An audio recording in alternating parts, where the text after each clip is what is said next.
I think the title is very apt. 2020, a year of change in the medical device industry. As a toxicologist, this is really a very exciting time to be involved in toxicology risk assessment as it relates to extractables and leachables. So we heard some of the basis of that yesterday. We heard Ted talk about one of the cornerstones of toxicological risk assessment, and that's the chemical characterization phase. And we heard some of the exciting things that are happening on the risk assessment side from Karsten.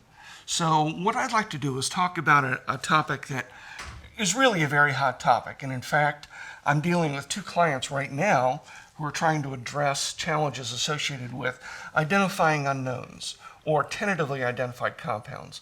And so Annalise gave us some examples yesterday from the Part 18 standard of how these are identified and whatnot. And there's certainly a lot of work going on the chemistry side. But I wanted to look at it as a toxicologist. I wanted to start out with a small story. So about a year and a half ago, I was speaking at an extractables meeting in London, not about this topic, about a different topic. But at the end of that session, there was an expert panel, question and answer kind of a thing. And a question came up about this. How much work do we have to put in if we have a tentatively identified compound? How much do we really have to confidently identify it? So a colleague of mine answered that question, and she said, and keep in mind, this was a room of chemists primarily. She said, well, unless you chemists can tell us confidently what's coming out of that device, you're not doing your job. There was an audible gasp in the room, and then silence. So it got me thinking, do we really need to confidently identify all compounds that come out of a device in order to be able to do a risk assessment? So the next year I served on the advisory panel for that meeting, and we had a great session planned on the chemistry of how to do it. And I thought, wouldn't it be useful to have a session on why do we need to do this from a toxicologist perspective before that chemistry talk?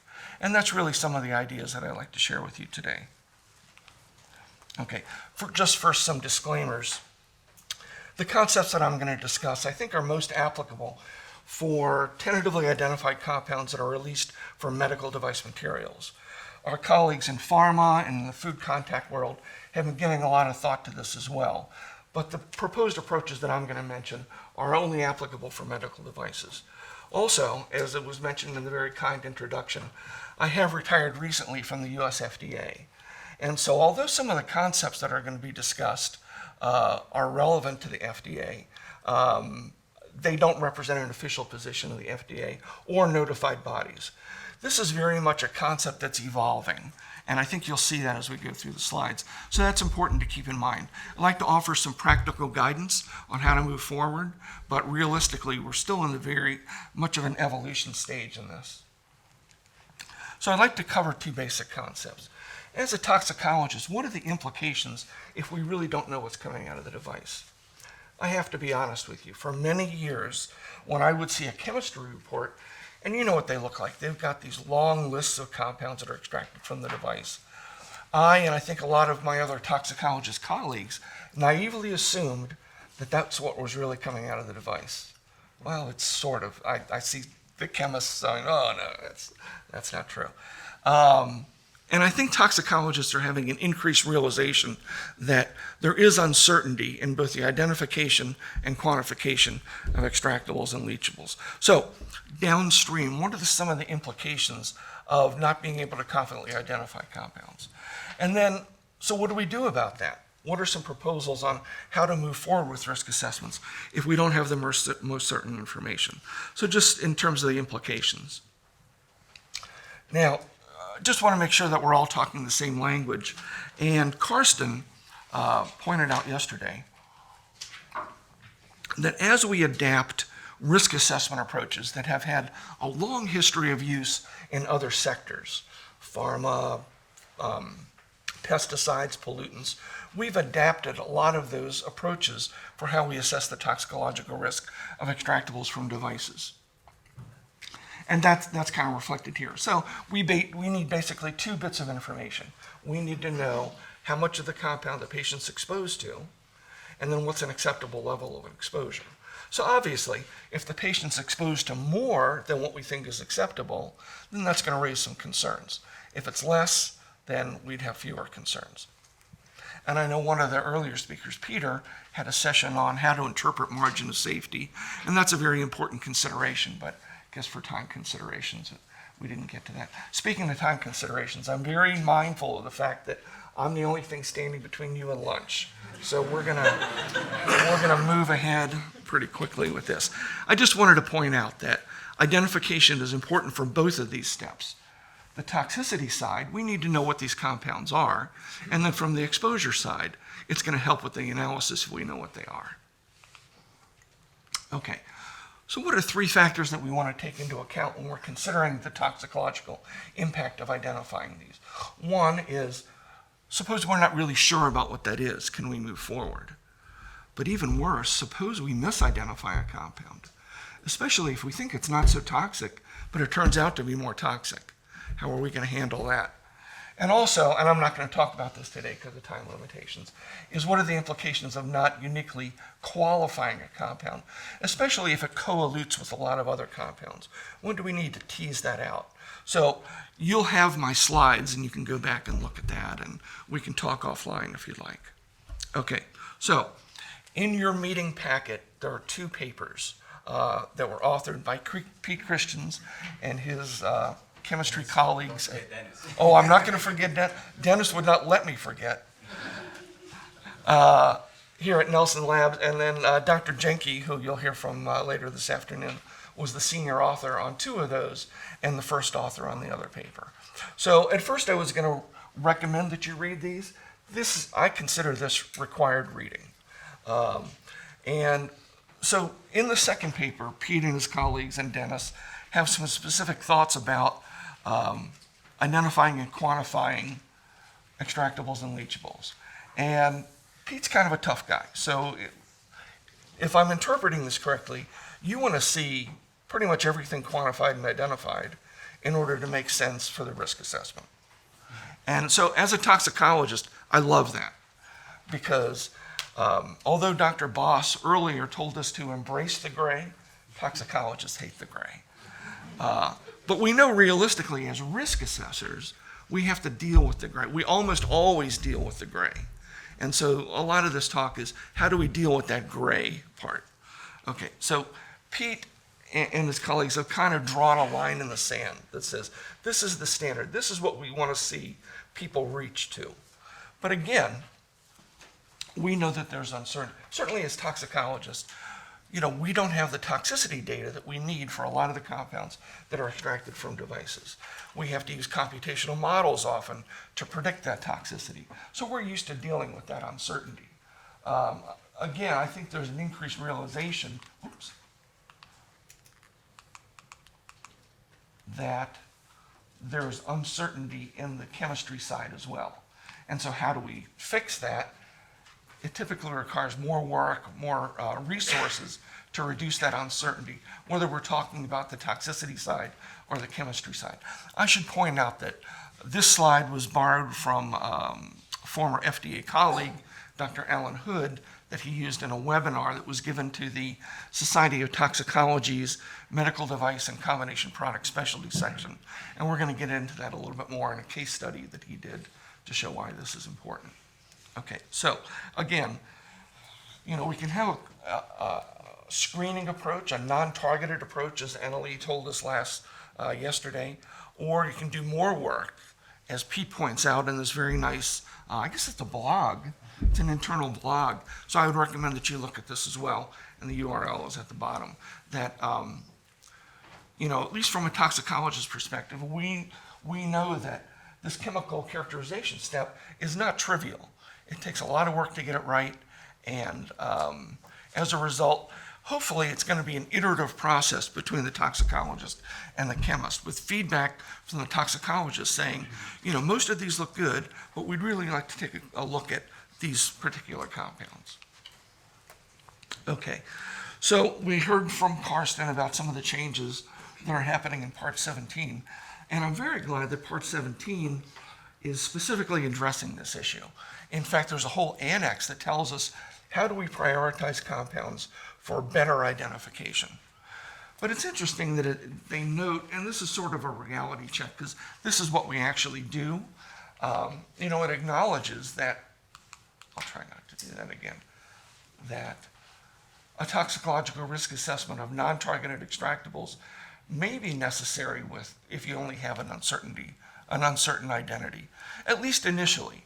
We may want to use that as the baseline and then say, okay, we need more work from the chemist to try to nail this down. Okay. Probably the best tool that we can use in this prioritization process is the threshold of toxicological concern that I think we've heard a little bit about. So the chemists are going to use that to set their AET for analytical sensitivity, and the toxicologists are going to use that often because we don't have the tox data we need to set TI values for many of these extractable compounds, and we can use it as a default TI. So this is acknowledged in the US FDA's biocompatibility guidance that was released a few years ago. And the good news is, and we've heard this from other speakers, that we won't need to identify or quantify compounds that fall below the AET. So that already eliminates a huge burden in terms of which compounds do we need to identify or not. And it's good that this is called out in the CDRH document. Okay. Also, in Part 17, it acknowledges the same and says that if the compound's below the AET, then the standard doesn't apply. Okay. This was the case study that I had pointed out that my colleagues at FDA, my former colleagues at FDA did. And it's very interesting. And they said, and we talked a little bit about the concept of margin of safety. So again, if the compound has a margin of safety that's less than 1, we might be concerned. So what are the factors that really drive that? What compounds tend to have margins of safety less than 1, and which ones more than 1? And so they explored this in this webinar. That wasn't the only thing they pointed out. This was really FDA's opportunity to define practices that are in common use that aren't in the guidance document. So in a way, FDA is kind of giving us the answers to the test questions in this webinar. So if you haven't had an opportunity to look at the slides or listen to this webinar, I would advise you to do so. So part of this was this case study that they did. And they pointed out, usually in toxicological risk assessment, we assume that we know the identity of the compounds. But increasingly, we're realizing that's not the case. So what can we do about that? And what are the challenges that, we may not have the spectral data for a match. You may have extractables that pop up that are unexpected, and that requires a lot more chemistry work. Okay, let me just go through this. Okay, so what they did was they said, we're going to evaluate which compounds have margins of safety that are acceptable or not, based on, do we have the identity of the compound, and do we have the tox data? And what's really driving this? So they looked through 6 submissions that they received in 2019 for all different types of devices that were done with exhaustive extraction and a non-targeted analysis. And all these data were anonymized. So we're not going to go through this. This is the description. So they ended up with about 5 margin of safety values for 500 some compounds, some of which had names and CAS numbers, and others had incomplete identities. So what did they find? They were able to bin them into certain groups. When you had compounds that were data rich, we had the toxicity data and we knew what they were, those tended to have margin of safety values that were much greater than 1. However, when we didn't have good tox data, or we didn't know what the compounds were, whether or not they were non-carcinogens, systemic toxicants, or mutagenic carcinogens, those were the compounds that ended up down here. So the takeaway message is that when we see margin of safety values less than 1, that typically is when we don't have good tox data for the compound, or we don't know what the compound is.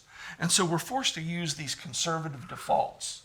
We're forced to assume that, we're already forced to assume that the patient gets a very high dose. But now we're forced to use a very low TTC value as the default TI. So the extent to which we can identify those compounds and we can get the tox data usually brings that margin of safety up. And so that's really one of the drivers why we need to identify these compounds. Okay, and that's just going over that again. So what are the implications then if you have a margin of safety less than 1? Well, one of them which may be we may need to do the biocompatibility testing.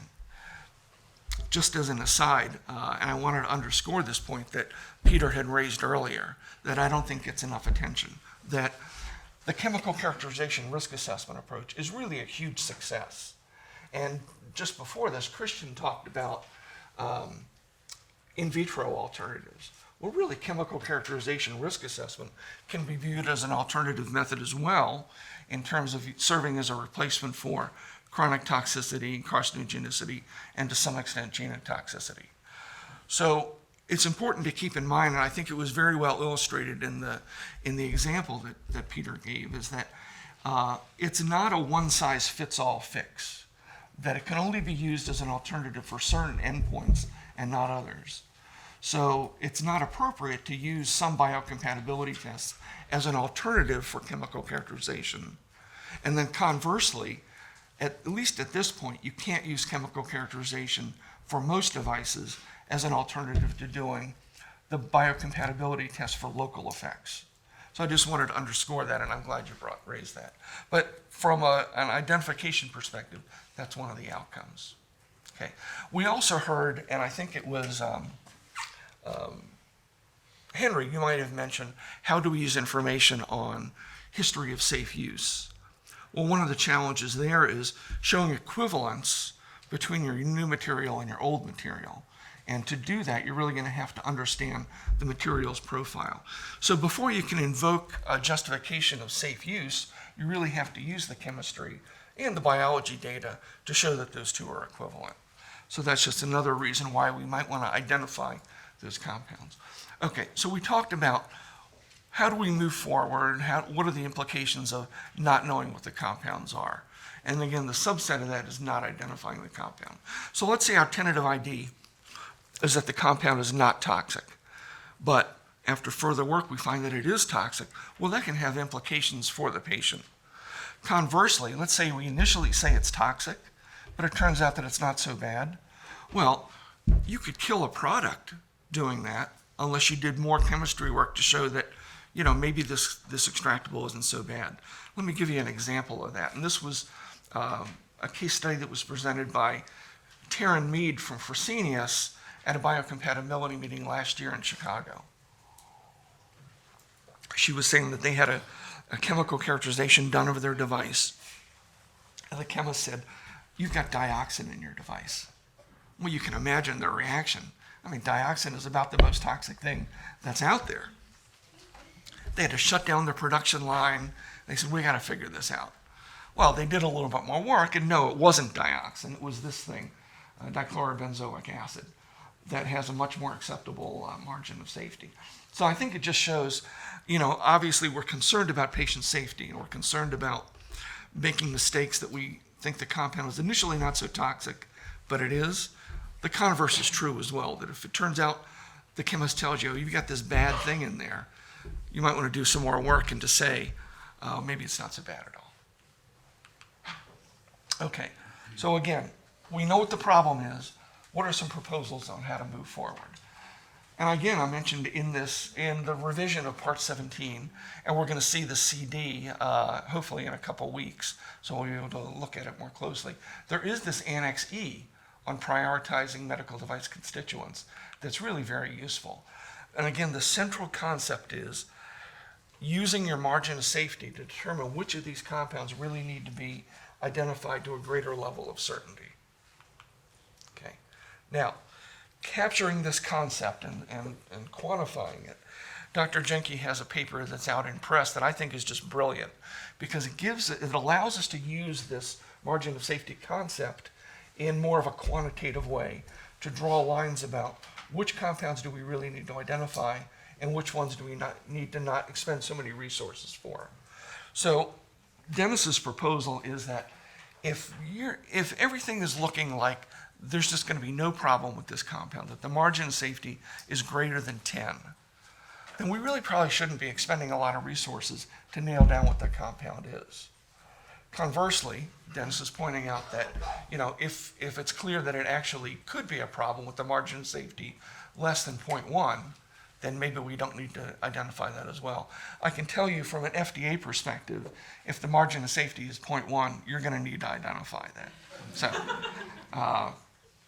but what I like about this is the putting the boundary on it, because it's taking this broad construct of saying you can use margin of safety to now Dennis was brave to put some boundaries on it, and I think that's a very useful tool.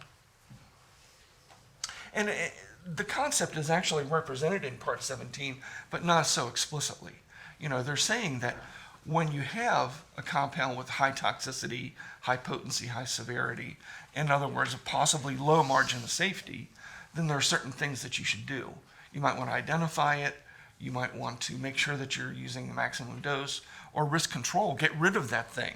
If you think it's a bad compound, you may need to have efforts to get rid of that. So that's just what's in the standard. And this says something very similar.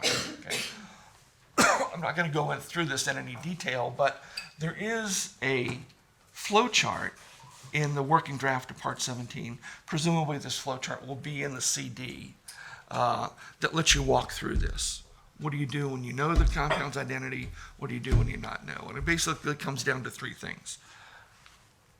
Identify it, do biocompatibility testing, or get rid of that thing. So I was glad to see that in Part 18. Now, our friends in the food packaging and industry have given a lot of thought to this. And I think it's useful to see and to leverage kind of their thinking to see what's useful for us. I'm not going to go into any detail. Again, you're going to have the slides.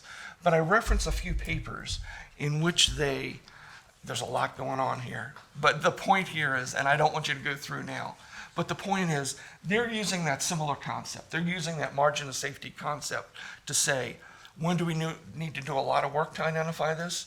And when are we okay? And so that's relevant here in this paper from Piecki et al., this work from Koster, and I think Koster and some of the colleagues served on this ILSA Europe committee to try to tease through when do we need to do this. Okay, I'm going to wrap it up here. What do we do with partially identified compounds? This comes from Pete's paper, and Pete's saying that, if we're going to be able to do this computational modeling to predict toxicity, we need to know at least partially what that structure is, and that's very true. And then this concept is represented in Part 17 as well, saying that you may not be able to do in silico modeling unless you sort of have an idea of what the structure is. Now, how many of you have heard this? You have a partially identified compound, and the chemist will say, well, give it to the toxicologist. They'll figure out what to do with it. And that may be partially true. But the challenge from a toxicological perspective is, let's say you get a partial structure from the chemist. Well, you can only work with what you know. And so if you find a structural alert in the fragment that they give you, then you might be able to make some predictions about carcinogenicity or toxicity. But we don't know anything about the rest of that molecule. Now, there are some compounds in certain chemical classes that you wouldn't expect, let's say, a mutagenic side chain in it. Let's say the chemist told you it was a phthalate. Well, you're probably not going to have an aromatic amine on that necessarily, but so you can make some general judgments. So the ability of the toxicologist to make inferences about the carcinogenicity or toxicity of partially identified compounds is limited to what you know, but there's uncertainty about what you don't know. So I just wanted to point that out. Another approach that could be useful for setting default values, and we won't have much time to go into this, is this read-across program that helps you leverage toxicity data from a structurally related compound to make inferences about the toxicity of your compound. The problem is, if you don't know the structural identity, you really can't use this approach, and that was pointed out in this paper by Ball. Okay, so I'm going to skip right to the end here, and I hope I'm not going over too much. Okay. So just in terms of some take-home messages, In an ideal world, I would love to have confidently identified compounds all the time. But I recognize that there are some challenges associated with that, and starting with tentatively identified compounds is a good place to start. One piece of advice I have for you, though, is if you have a compound that's tentatively identified and you start to put a lot of work into the risk assessment, you may find, because you think it's compound A, and then they come back and tell you it's compound B, well, all the work you did for compound A isn't really relevant. So that's something to keep in mind, that may alone be a reason to go back to the chemist and say, yeah, can you do a better job with this? I think this is probably the best example of promoting good dialogue between toxicologists and chemists. In the past we've always heard, yeah, the two groups have to talk to each other, and a lot of platitudes about that. This is an example of where the toxicologists and chemists really do need to talk to each other. So I'm going to give you a homework assignment, and that is to take a look at some of the papers that I only went through very quickly. In particular, Dennis and Pete's papers, of course. Take a look at the slides from this FDA webinar. I think they're going to be very instructive, especially for providing guidance on concepts that are not in the guidance document. And then, as Karsten mentioned, the CD is coming out soon, so work through your own ISO mirror committees to take a look at that CD, in particular as it relates to this issue. Okay, so I wanted to thank Thor and Pete for inviting me, Alan and Taryn for sharing those slides, and Kelly Coleman from Medtronic, who Christian had mentioned before, provided some very useful feedback on the slides. So I don't know if we have any time for any questions, but thank you for your attention, and I'm glad to try to answer any questions if I can.